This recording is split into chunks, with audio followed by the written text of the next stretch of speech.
Chabana ye proteja kanga lokola le chombe na couveuse. Okomisi nga lokola rescapa naufrage titanique. Kolina na ya diama Gisele Umba Nana lobe yo mon amour. Télé fortifié de mon corps en cas de rechute. Alinga kana bonde la kailo kola bébé ya moi. Ekila monena pesa kinga ngumia suaye teo. Parce que nzoto na ye pete lokola na malemba. Kolina na ya diama Gisele Umba Nana troublé oh mon amour. Merci Gisele Umba Diamant noir.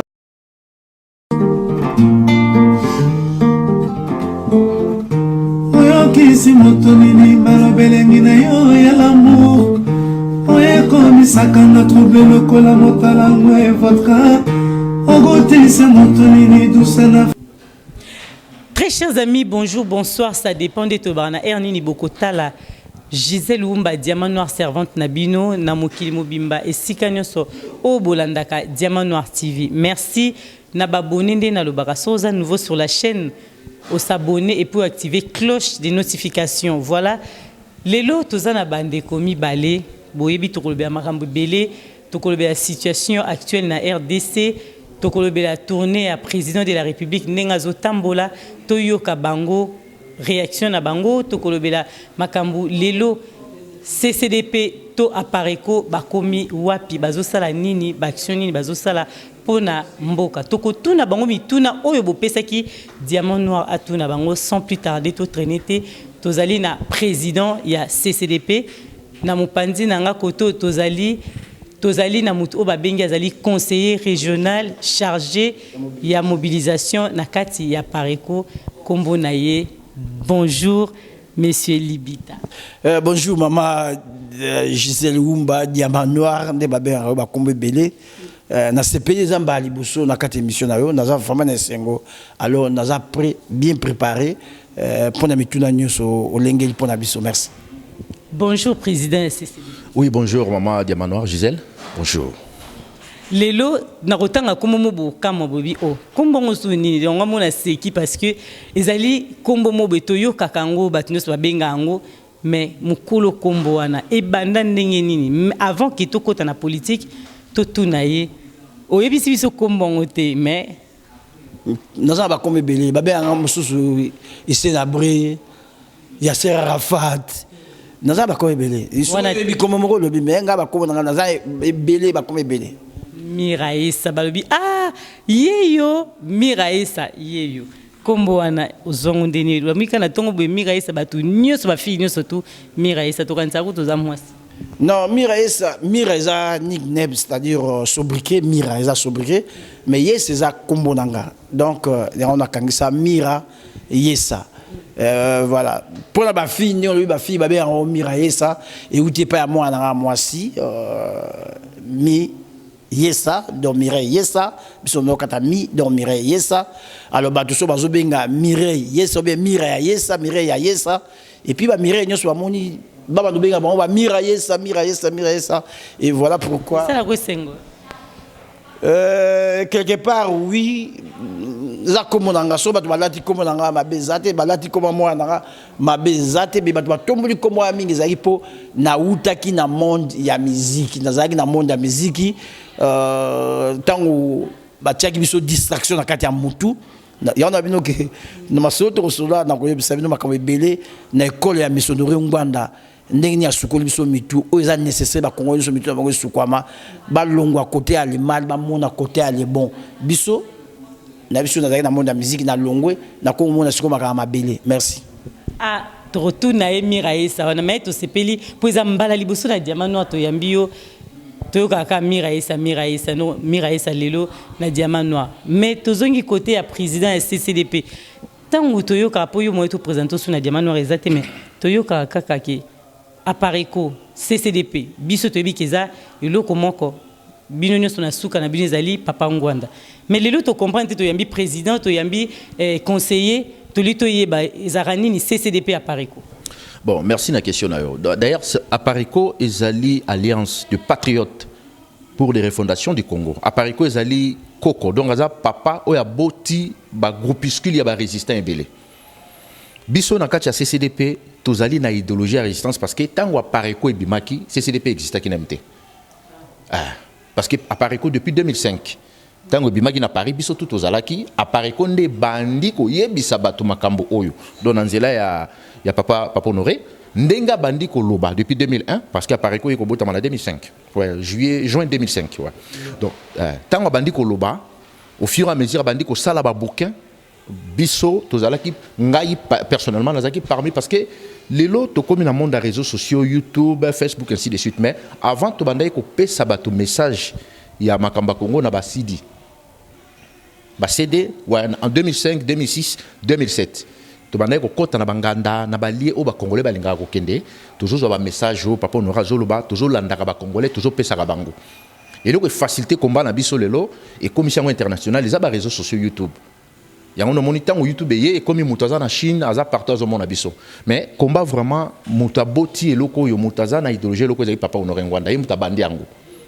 Et biso tout temps utoye ko ya na makambo ngo to comprendre que makambo via Zoloba est vrai. Et ngai pe odon na kendaki pe ko mener ba investigation na ndenge nanga. D'ailleurs comprendre que non mboka pene za na problème au papa wa Zoloba. Donc toko tanka chanzela yango. Ndeto koti donc CCDP za na mo ne butami kala mingite. Apparaît quoi ça déjà papa pour na biso a oumeli déjà. Toujours tambola biso sur le ngo parce que discours est à moko. Mais CCDP est à part, apparaît quoi est à part. Il y a un temps yo moko lobi ke na yambi ko to CCDP ko to na mba par donc cela veut dire moi différence moke yango na mais biso tout ozo mona kaka anglais moko. Idéologie ya papa ngo. Mais mutabanda yango Xavier ngam na banda yango te.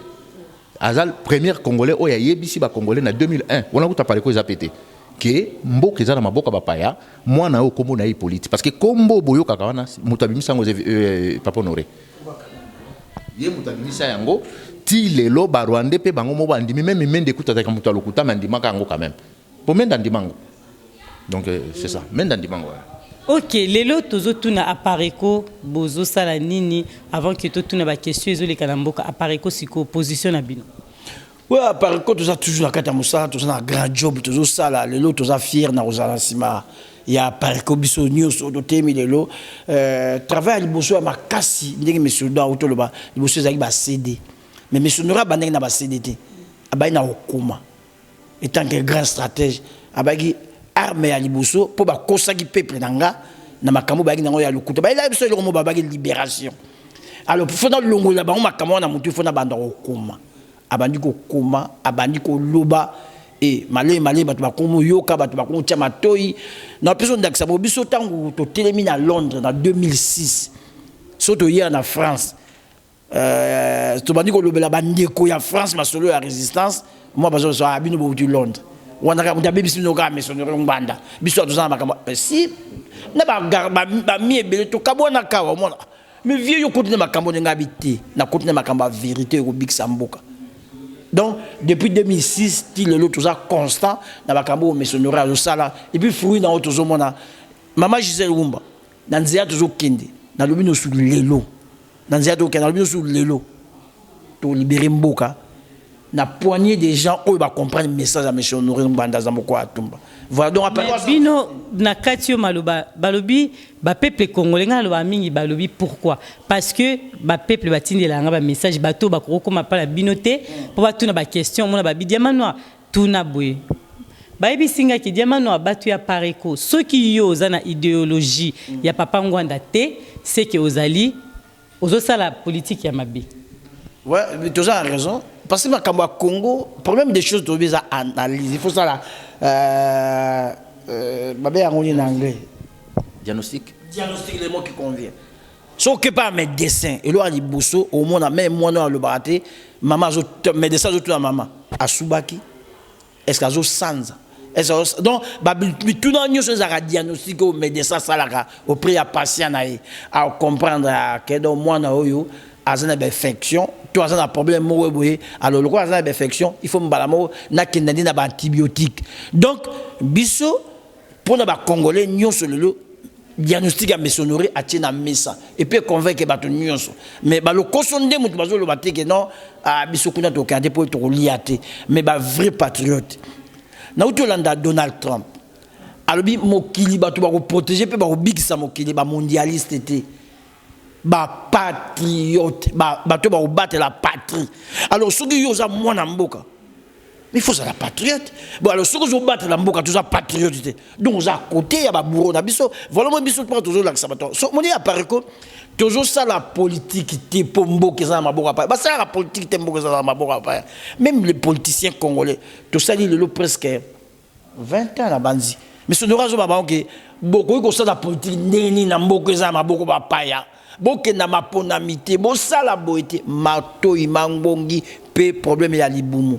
Monto a besoin de libumu na la bien, sur va PC parcelle les responsabilités atika liona. Ta ba to ba José Makila. Au début a discours ni baloba. Mais ba yo garçon était pour à changer le loi le baki a le bien le bibé le bien bato wana baza na idéologie té pe baza ba patriote té bato wana ba big samboka té biso na bino to big samboka et dans zongi ni kolona yo za patriote toza kota mabumu yo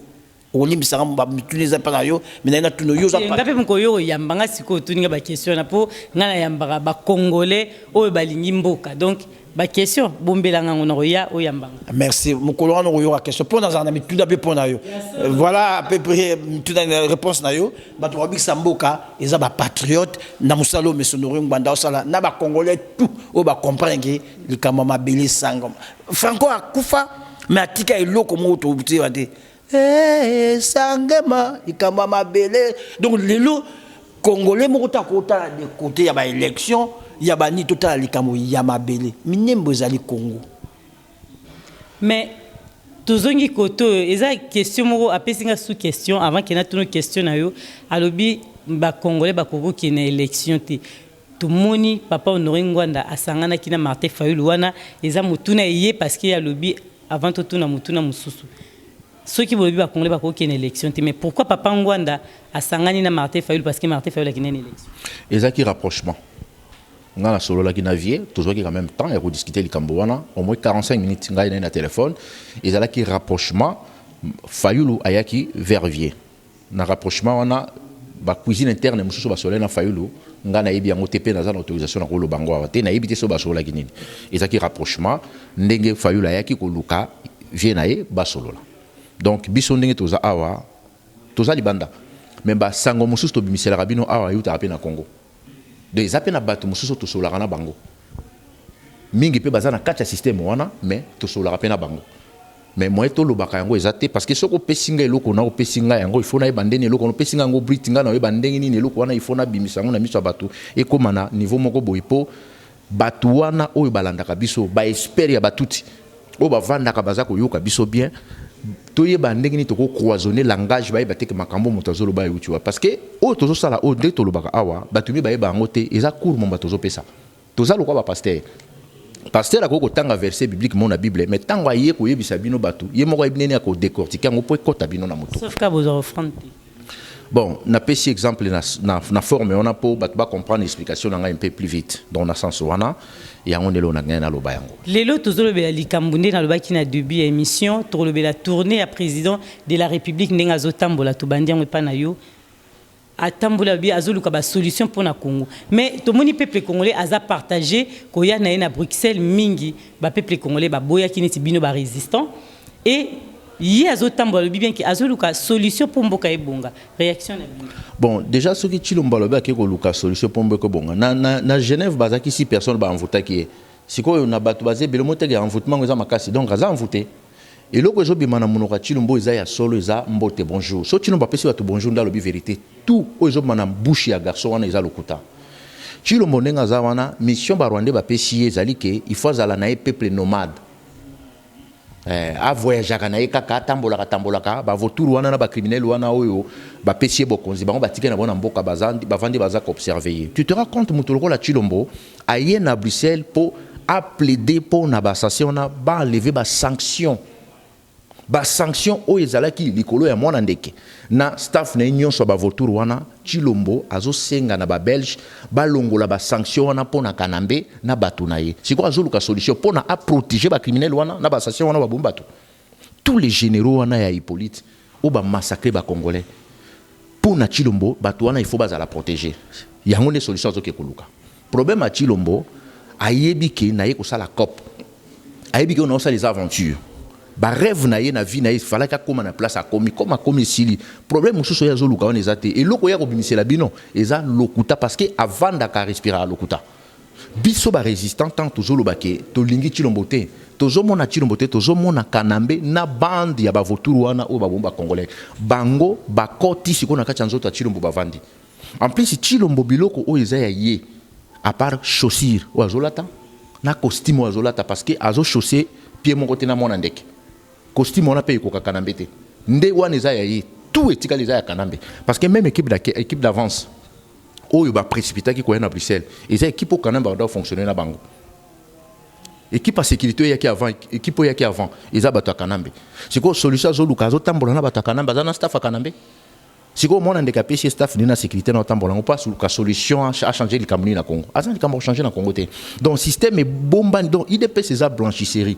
ba blanchir ba criminel ba blanchir Kagame ba blanchir Hippolyte Kanambe bazolinga siko ba miroiter ba congolais que problème na bino esili problème mkonka ke tout la mona mboka ninga zo bongsa mboka te komba la mseza ki mona mboka te komba la mseza ki système wana ezali système wana ezo commander système wana ezo diriger système wana ezo massacrer système wana ezo sala recensement yango nde tozo bundisa individu ya chilombote système oyo chilombo zo linga bomba nde biso to bundisa yango mais déclaration na ye na TV5 to tourner kotoyo déclaration oyo to monaki asalaki na TV5 na ba journaliste ba tunaki ba lobi pona ba tuerie ba détournement ba crime ba pillage oyo ezo salama na RDC ye alobaki ke azana temps ya kofuide na passé te po lelo ya azana besoin avancement abi azana makambo ebele ya kosala pona mboka donc moya zonga simizate. Merci maman Gisèle Wumba na mutuno tuninga mais avant na kende na mutuna oyo na zonga sima na makambo yo tunaki papa Odon papa sur Martin Fayulu papa Odon président rapprochement ya omoni ndenge monsieur Odon utuko lakisake Fayulu ayaki vers monsieur Nganda Zamboko Atumba monsieur Nganda bozo moneka bon c'est un grand stratège asali on na Fayulu te na Jean-Pierre Bemba asalaki yango azokenda toujours ko kenda bango vers so ba échouer na likambo aloba na bango nzelo bolonga te asa pesa ba témoignage soki nzelo bolongi te tala vrai nzela yango et Jean-Pierre Bemba asiraka monsieur Nganda nazana batu soki simité to sala makambo yo sala ah monsieur Ndora bien alors au commune à point nanga même mai papa Tshisekedi akende ki vers mais papa yaya nanga talanze bozo mema bozo bigisa ekolo to ekolo ezana maboka ba paya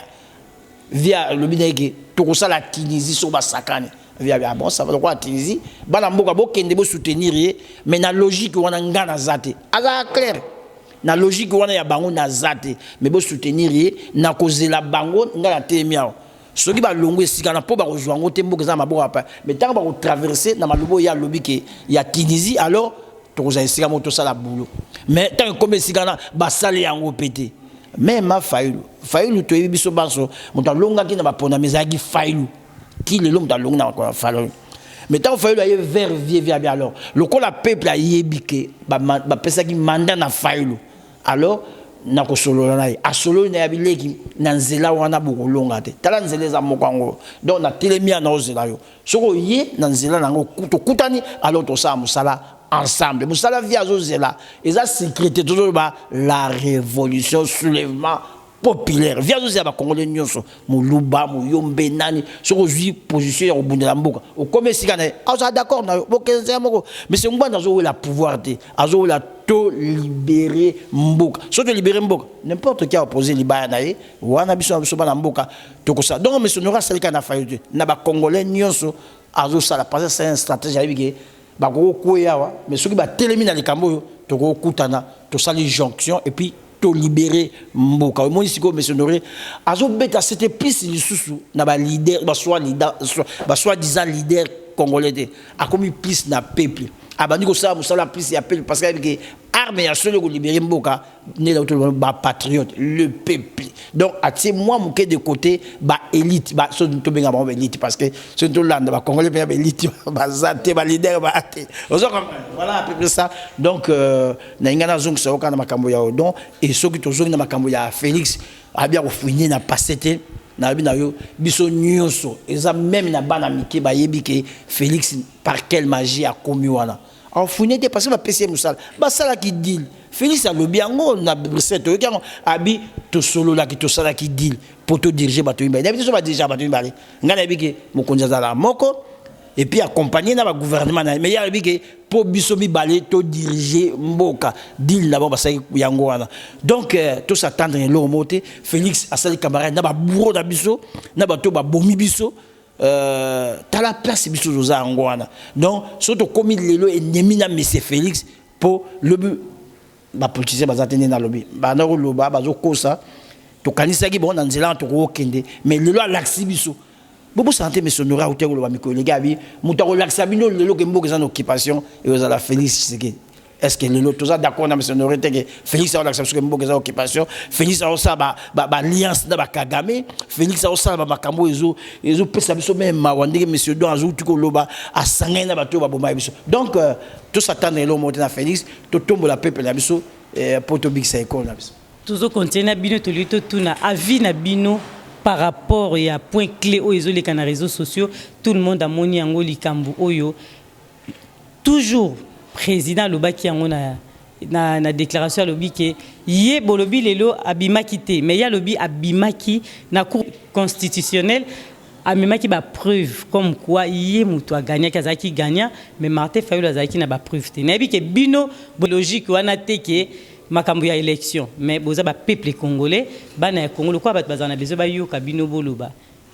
tension les osala ma parce que Martin Fayulu pe bazongisa ki ba répliquer ba lobi ke eza faux makambazo ba azokosa eza na ba réseaux sociaux tension na eza entre bango na politique ya Congo.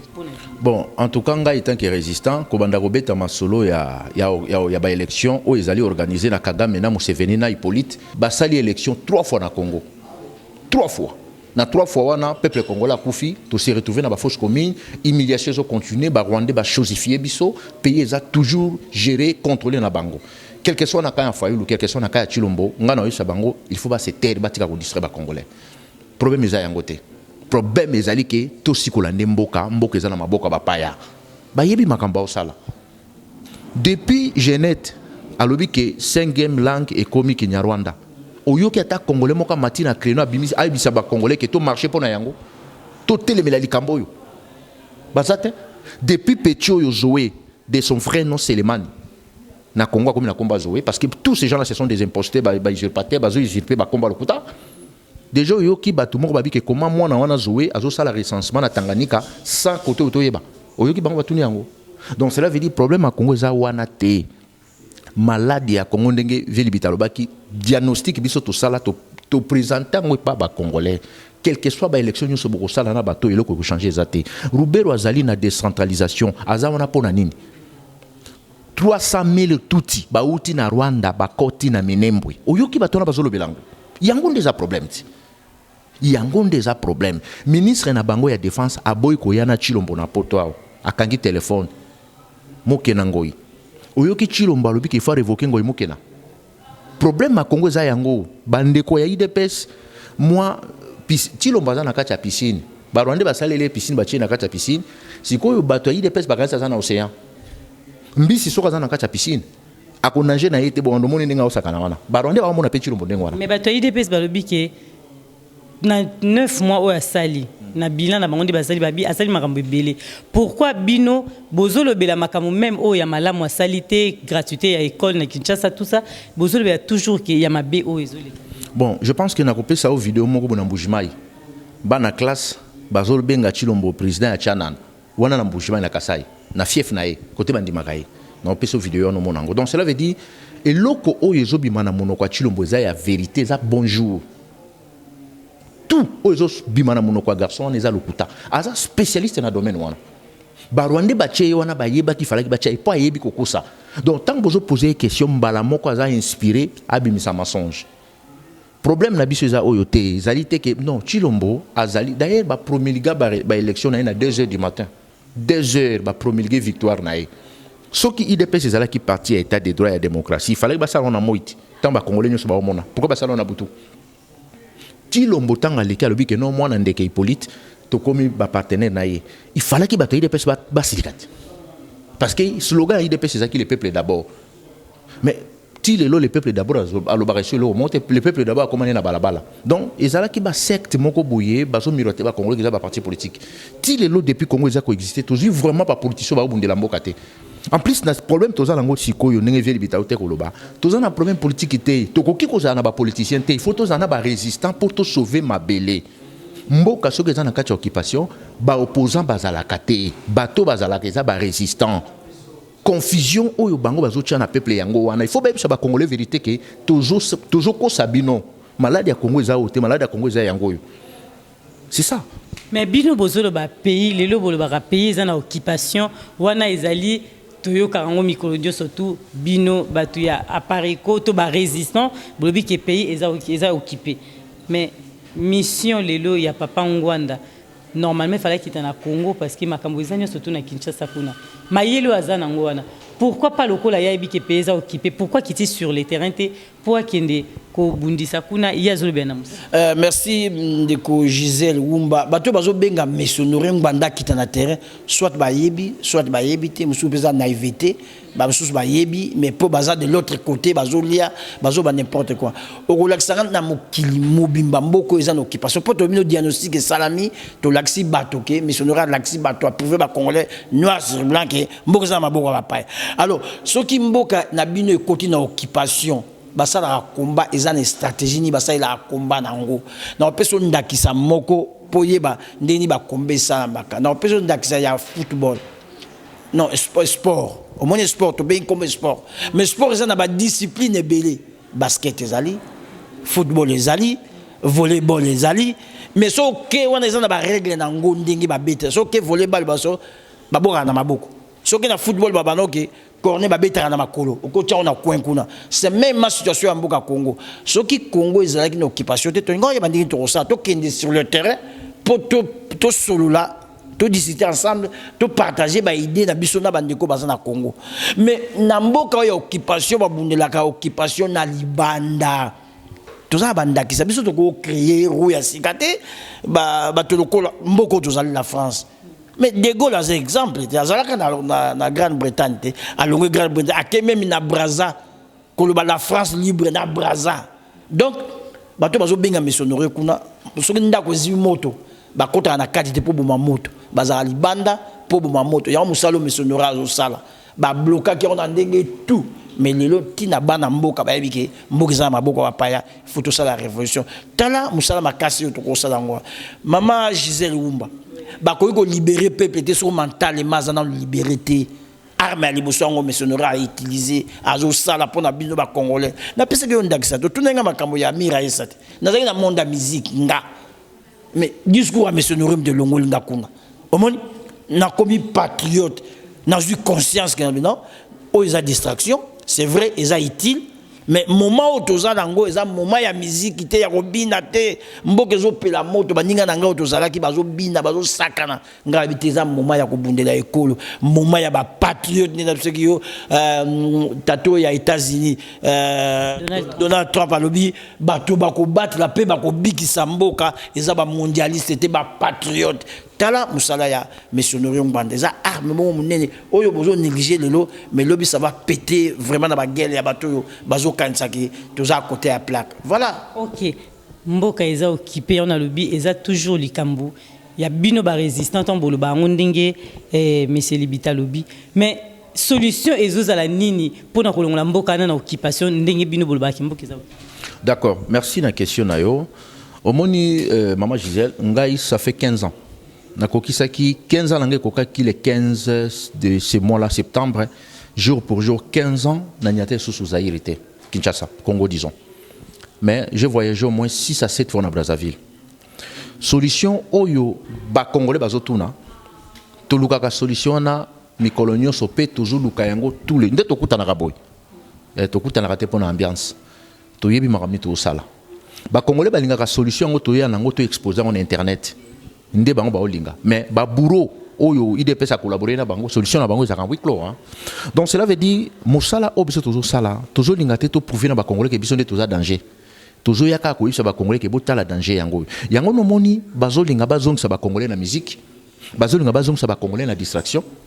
pona soki bato bakomi kobina bakobosa na l'essentiel. Soko tali bien IDPS ça à blanchir tous les criminels, tous les vautours oyo bazala kina mona ndeke Hippolyte lelo bato lokola ba Francis Kalombo akomi mieux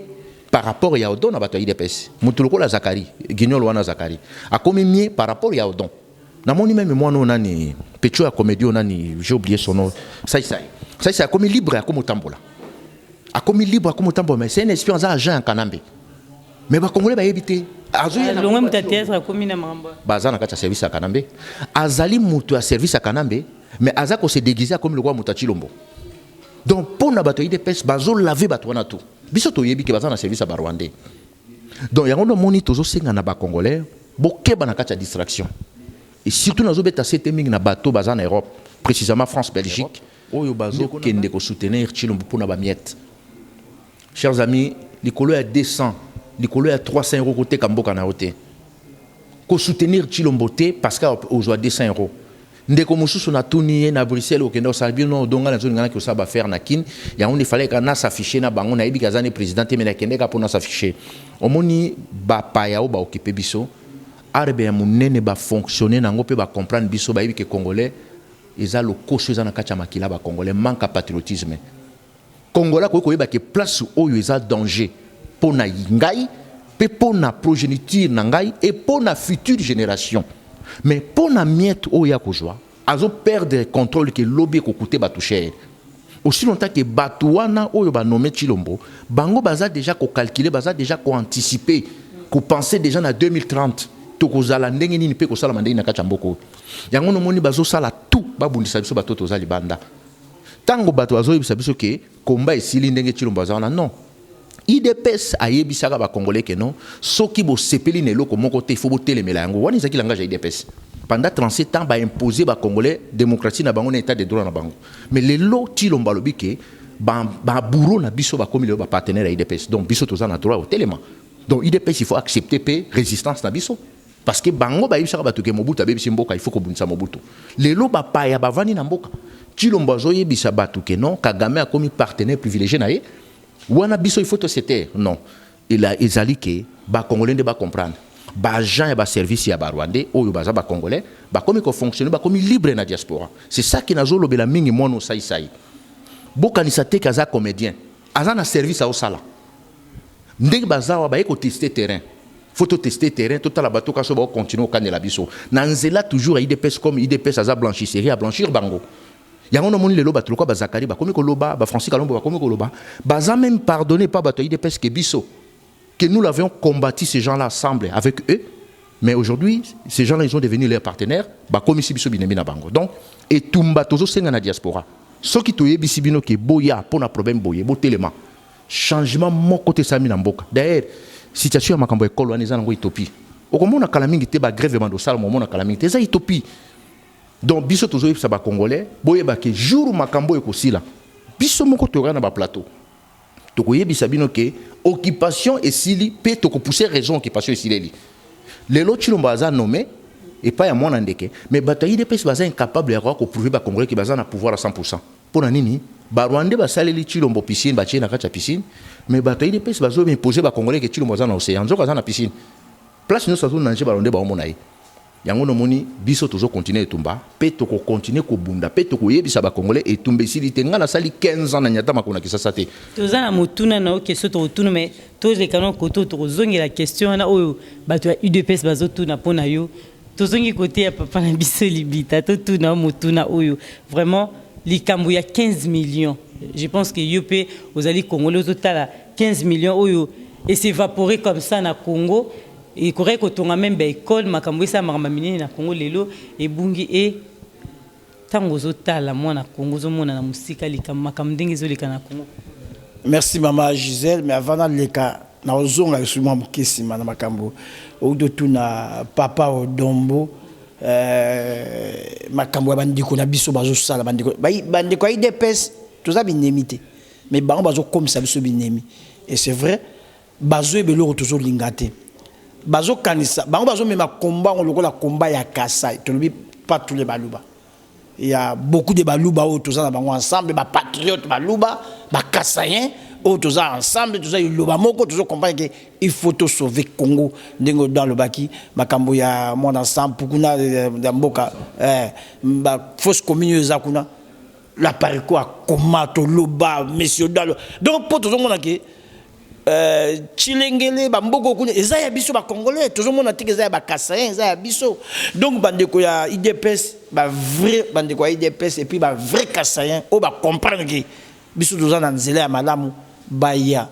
to bengana ba vrai nyangala kata o Félix azobosana eza ba bourro na biso so ba ya ensemble to bengani bango total le roi bango balinga pouvoir total po bango bazolo bono comme le tour na biso makambo kezaka makambo ya tour te mama Gisèle ce qui totali même sur de zongi na deuxième république ce qui totali ba cadre bato ba kipaka ba fonction ba poste ya minene na Zaïre à l'époque Mobutu ce sont les Kassaïens tala ba ministre ya Mobutu à l'époque ba Kassaïens maman Nzuzu Ambombo ça reste statistique mon dernièrement na Zaïre na Congo alors que c'est vrai bato ba bénéficier plus na 32 ans Mobutu c'est nous les Kassaïens c'est pas un secret au moins on a un rôle intellectuel au hasard il a comprendre à lobby vérité donc le lobby de quoi Kassai nazo va bien eza groupe skill ya batoana donc parce que vos Kassaïens taqué ba Kassaïen naza bana ba Kassaïen oyo bazana nga na boti donc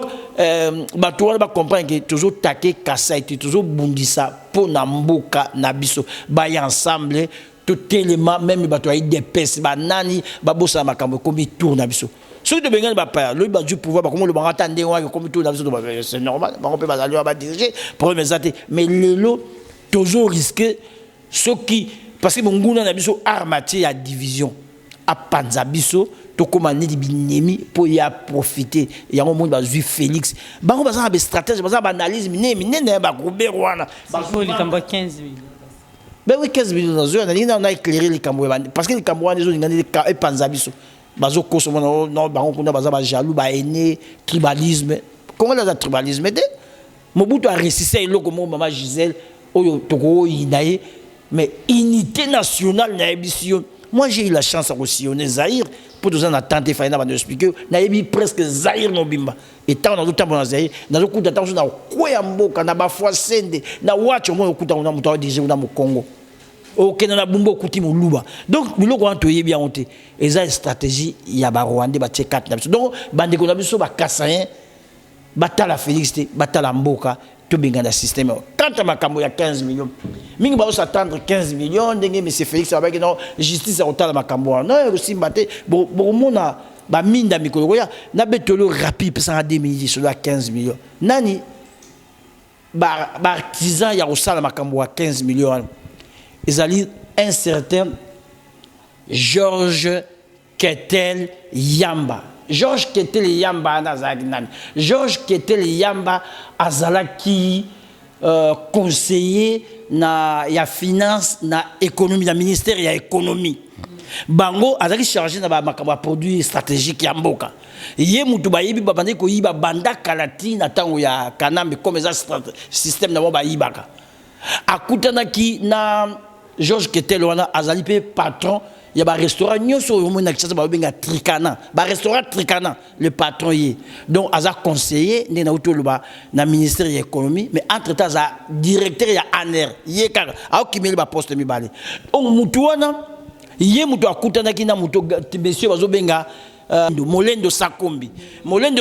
lelo azer ministre affaires foncières na gouvernement ya Ilunga voilà gouvernement ya Chilombo lelo ba kutani na restaurant Tricana aux na avenue de la justice ayebisi Molendo mais comment tout ça ba cop moko pour ba benga makambo mboka cop keno yebisa vital yebda betaka match ndeni to ko bendango abi pesanga temps akeko yebisa vital bon gardant yemote parce que vital na moto ya zobe ya mokonzina ye a signaler Félix ba bien alors il faut tout ça la cop ba 15 millions ba changer en destination alors fuite sami et kei ko na monoko ya Flori Kabange Numbi oza procureur général Yamboka na bango alors vous comprenez tant que comme c'est très important faut pas congolais ba yeba Florine Numbi pas sali banquette à Kangi Georges Katel a tient dans ma cala même na fin juillet Mais Vital a quelque pesé tant que Félix que n'aime pas secret au bimasio comme on le roi comme dans ma cale. Vital a pesé et pas y a Fleury Fleury abi par nanga pe fonalia. Ba je peux par naie ba pesi numbi. A pesi ba pesi numbi abimisi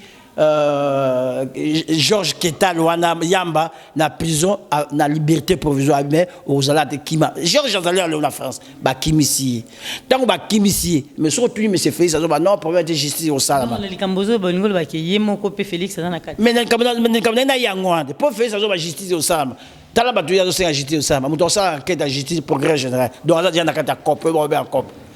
ba Vital Bazali aux justice au salama au besoin s'attendre dans justice.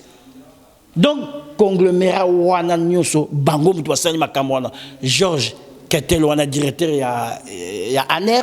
entre-temps conseiller na ministère ya économie na makambo taliba matière stratégique ya za na kati numbi pas côté na kati parler mais mutu asala enquête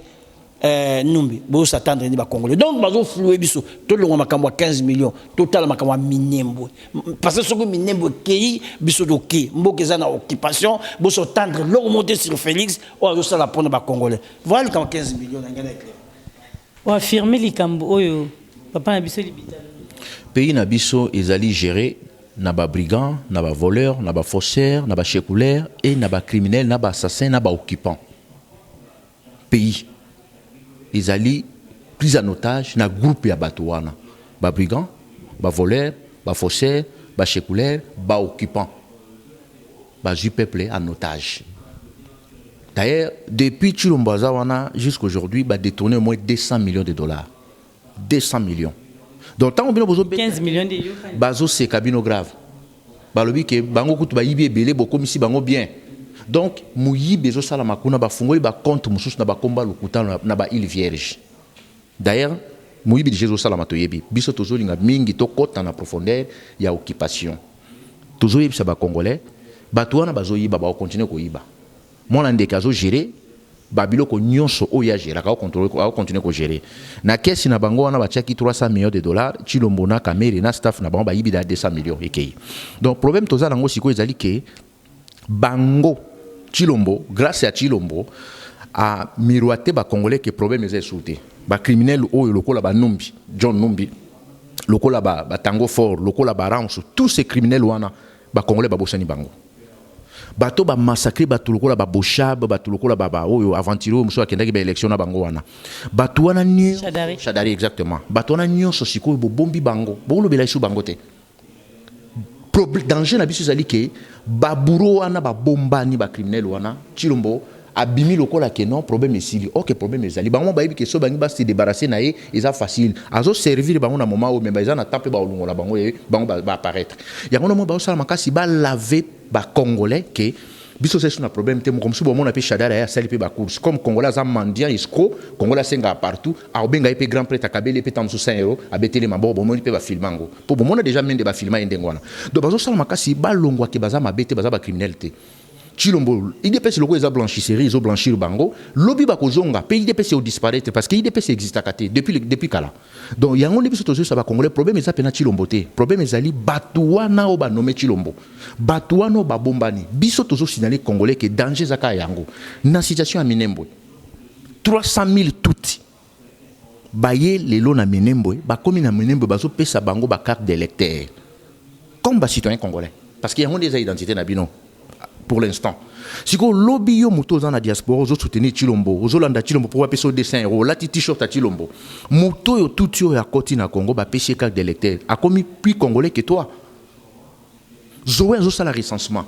Na recensement oyo Zoé de son vrai nom c'est Lemani, alias Zoé Kanambe. Recensement Zoé zo sala na Tanganyika. Bazo sala recensement pas ba tout yo na nyonso bazo kota kota. Bino ba congolais ya solo ba sala bino recensement te. Jour ba ko linga ba rolé bino nyonso na kata recensement na bangona bino bokoma moi ba komi plus. On a déjà IDPS ko disparaître. Donc biso tozo parce que ba congolais to bandi ko mona lobby tozo mona sikote parce que ba rwandais déjà ba anticiper ba bandi ko calculer 2023 2025 2030 ba ça ndeni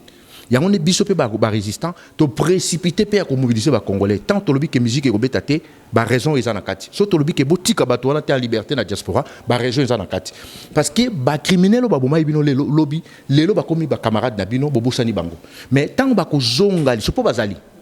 ezali malaria so baza attaquer ngo er moko moni disparaître tiki non ben à l'aise moment comme sous malaria on est apparaître comme ça bango pe ba osala to profiter to tuna question oyo ba tayi de pes ba ibisa kingana tuna ngoyo mukono yambo ba bi pourquoi yo olinga kabaluba te ozo bundisa nde baluba olieke obundisa na compte ya mboka ndenge bato bazo ba mais yo ozo tinda bato na mabe ozo pesa ba congolais makambo ya mabe par rapport ya baluba donc yo za na problème na yo personnel na baluba otiango na kati ya mboka wani zaki question. Ok, merci la question na wana. Ngai na ibité bandeko ya baluba o baza kwa kizenga. Problème eza ke nga nazaki na visibilité très avancée par rapport à bandeko mingi ba moni lelo ke IDPS ou famille Tshisekedi banda okosa. Lisumu ka pona lobaki yango avant. Tant on a lobby yango avant majorité ba congolais ba comprendre que zaki ya solo. Écoutez moi cher mokeba yo ko diaboliser nga. Makambo chimbulu na dénonçaka yango matin midi soir na lobelaka likambo chimbulu. 81 fausses communes na Chimbulu. Mais bandeko ya ba tribaliste ba luba o bazo tindaka maloba ke odo alingi baluba te bango balobela yango. Tango Chilombo ayebisi bango ke mwana ndeke politique a komi partenaire wana soki tolobi yango komi likamba baluba. Tango Jeannette amati na créneau abiki Kinyarwanda komi langue nationale parmi les et comme 5e langue nationale. Pourquoi balobela yango te? Nganzaki na Goma na 95. Na mona ba rwandaise bazo sola Kinyarwanda na marché Virunga ba congolaise ba pekisi ba bibo beta masolo ate so bongo sola Kinyarwanda boke na mboka na bino par quel miracle le comme langue nationale les zones comme langue nationale bande ko ya IDPS oyo baza ba tribaliso ba luba wana il faut ba se taire problème eza ya mabele Chilombo tanga zo sabino ke no ako fuyer na ba les passer te botala même bateau ba kufa ki na permanence à IDPS na Kinshasa jour moko na combien on a Facebook ndeko moko ya muluba ibisinga bi wana bato ba kufa keza ba luba beta masolo ekolo mosusu nanga ina bango bana baza batibalisi ngana zolubela liwa ya ba congolais oyo buro na bango mwana ndeke abomi yende ko na muluba isinga biodon tala ba kombo na bato ba kufa na permanence za bat baluba yo lubela makamba ba bikolo mosusu siko nanga na bona ko za tribaliste mosengo azal ndeko ya mama nanga mosengo jour na mona ki mosengo azo msa bato na ba marche bato ba kufa na loba ke no mosengo makamba ça les a raté azo jouer japinemi pourquoi azo ki par na été. Donc, toujours le bel makambo tribalisme était. On est à faux débat.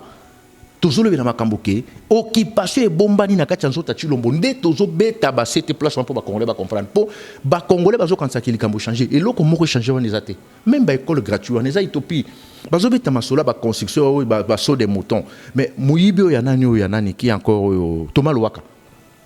volero à Thomas Luwaka ezaki ma misala ba ndo salisati. Tango ba moni que bon d'accord ça va to mais quand même ko sepeli ça ba congolais sur 10 boulot ba ngaba sala ba misel binode Chilombo sala le montant est-ce que budget ni no Chilombo débloquer qui peut sala ba so des moutons et bato bazo justifier biloko ndingo o kapé mouton juste que na zaka maile na tanga aussi longtemps ka maile parce que un tribaliste un fanatique za mouton maile souté wana komi zoba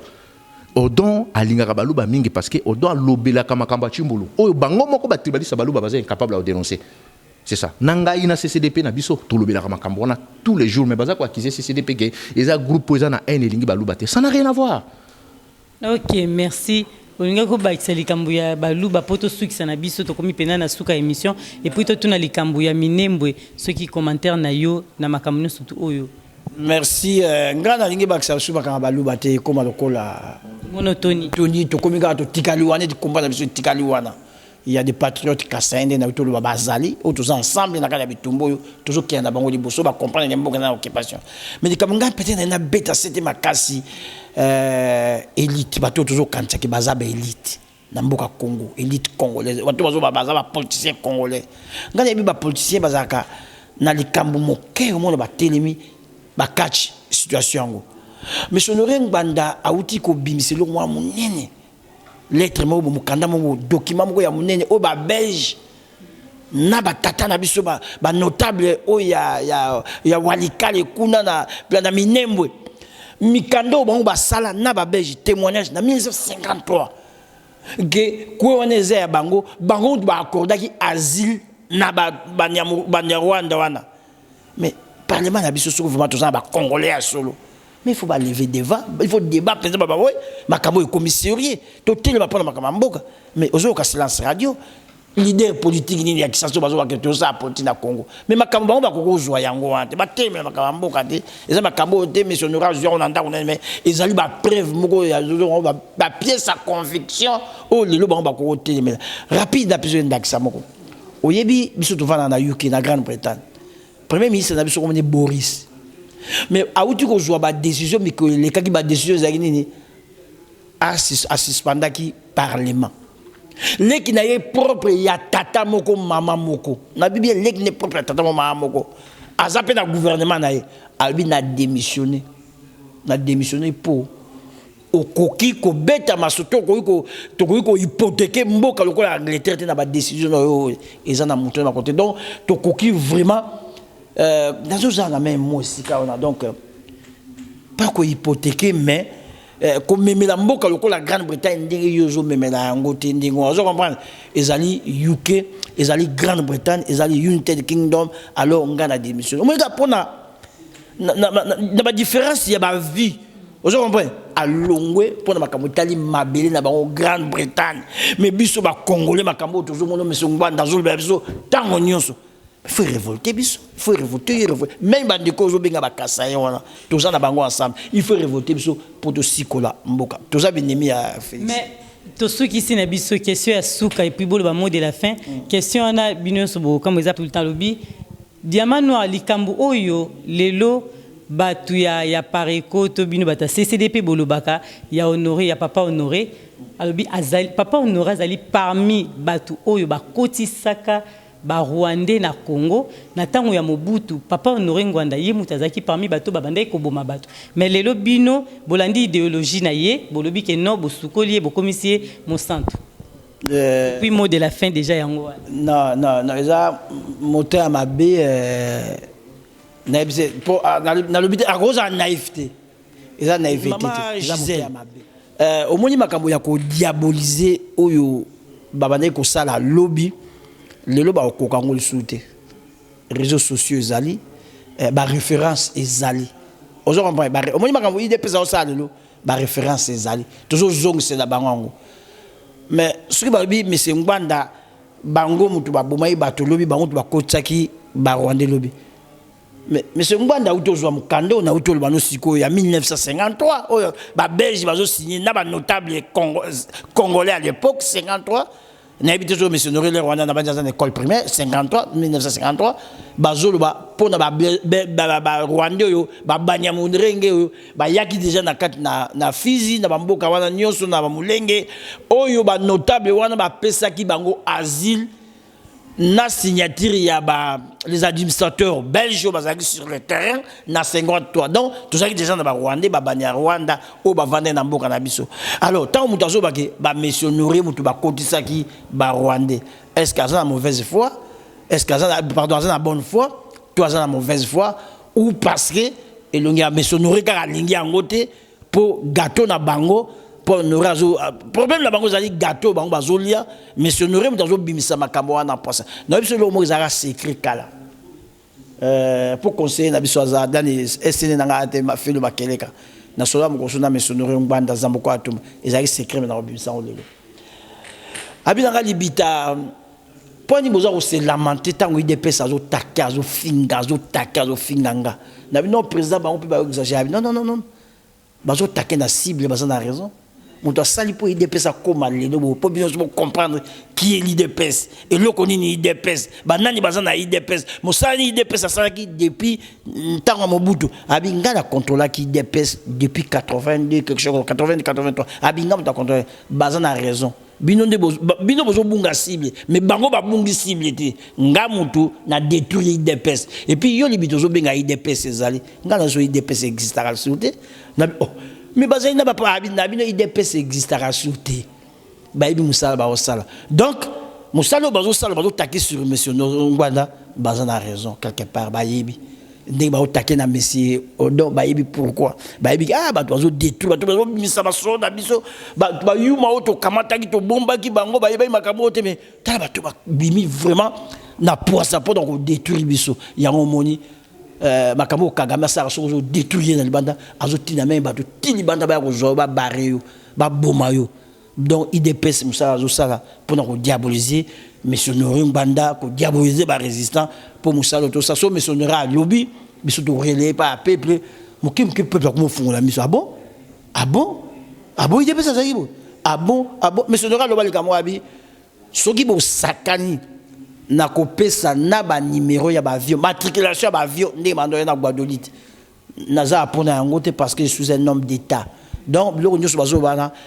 eza naïveté te bayebi et bazo beta na cible ya solo. Voilà la réponse à mes honorés. Au moins c'est secret à monsieur Mbalé tanga ngapi na ko se lamenter. Mais pourquoi bazo taquer pour habiter bango bayebi mais bino boyebi. Donc biso ba congolais na suki ça biso peut yeba cible na biso. Cible na biso zali l'occupation na système au Félix Lelo azo bomba. Voilà cible na biso. Pour le solution te.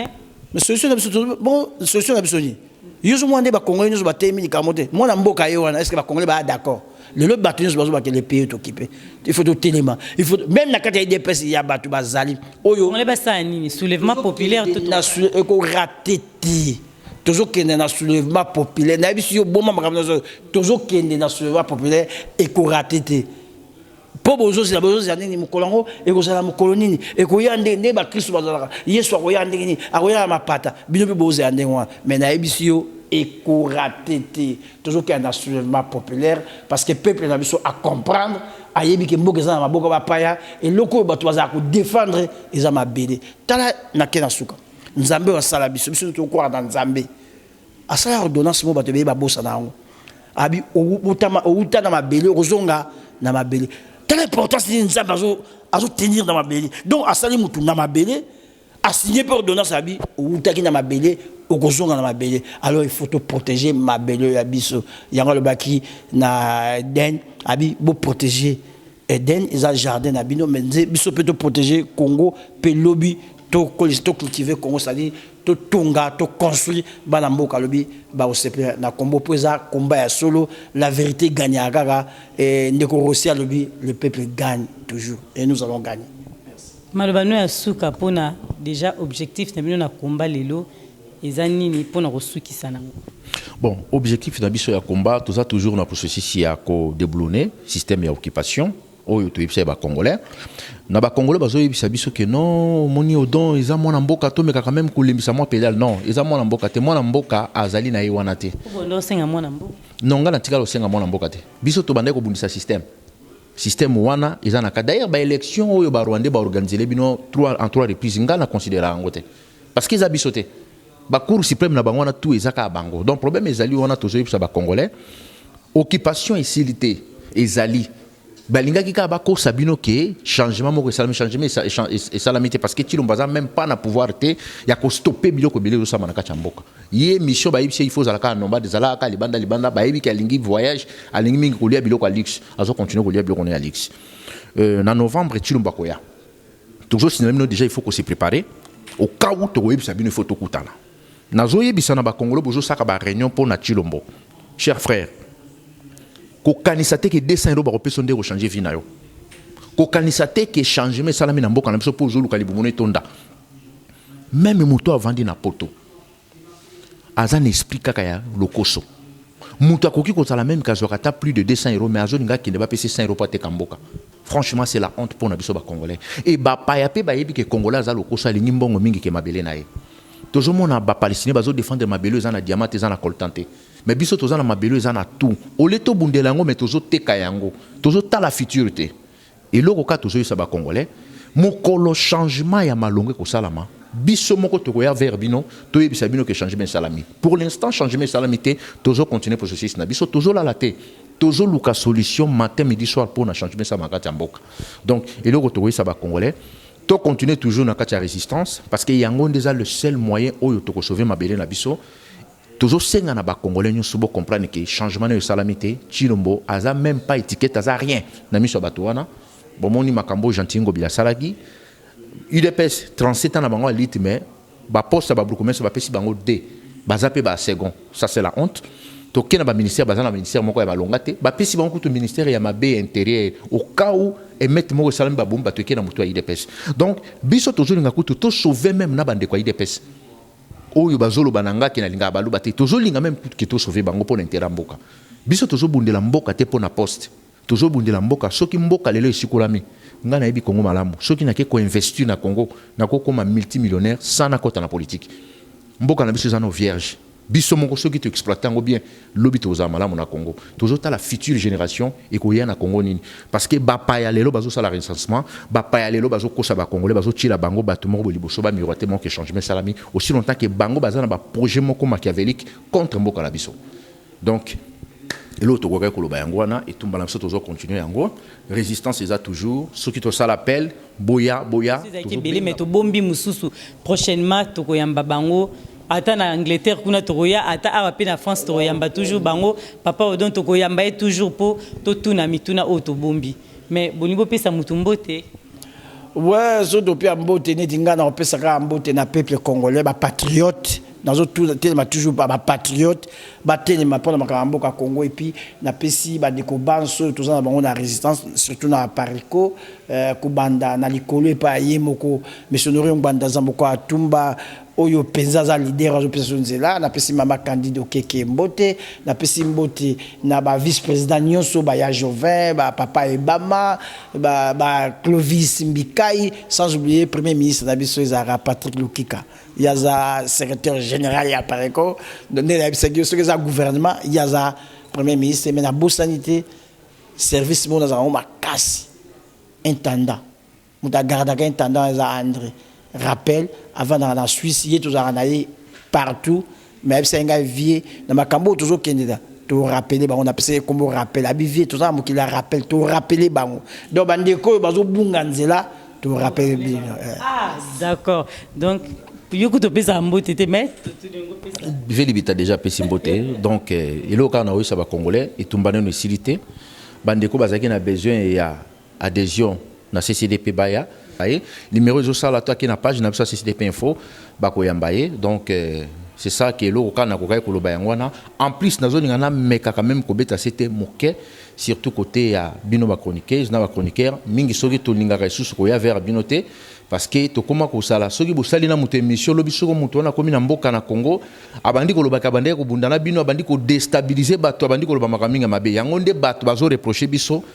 to lingaka mingi ko sanko ya ko sala ba émission surtout en live bo etena bino pour na ba raison parce que to moni déjà ba trahison na trop muto ayambi bino lelo azolo belamboka lokola bino lobi soka ke Kinshasa lokola azolo kapar na ye abandi sikoyo ko déstabiliser encore bino aussi longtemps que etumba résistance to bengaki muto te muto amoni ke place na ye asuki na ye wana akiti na ye kei parce que soko kei muto pa okanga moninga te to ya ki makambo yo volontairement zalaka kana libumo nzala te kanga nzala yebaka ke ba corrompre yo te continuer ko défendre mboka na yo peut-être l'obita mususu mwana na yo ata yo te mwana no sazole kananzela ah oyo mwana odon ah mwana libita oyo mwana pasteur Philo Makeleka ah zo ata intel ba papa la ba défendre mboka parce que to mona ngo même na France awa ba français ba bundela mboka oyo même ba kufa lelo ba famille na bango baza honoré ke ba très trop ba tekaka France donc eloko kana kena lo ba yango wana. Merci beaucoup. Diamant Noir atikali toujours ndenga zali, Diamant Noir azara toujours na peso maloba, Diamant Noir azara toujours Diamant Noir donc tozakawana pona bino ba peuple congolais malgré tout mingi ope balinganga na ope balinganga te na linga bino toujours bo s'abonner na Diamant Noir. Ouais, merci ngal comme na ba ka bande ko beli bazo tuna ba question pourquoi émission tout ça la rasoute à porte tout ça, il a besoin, il y a problème, il y a matériel, mais si le matériel va tout réunir en haut, donc Mikolo ya bon on a su bisona essayer. Gisele Umba, Gisele Umba, Napolina na ya diama, Gisele Umba, nana troublé au mon amour. Merci. Gisele Umba, diama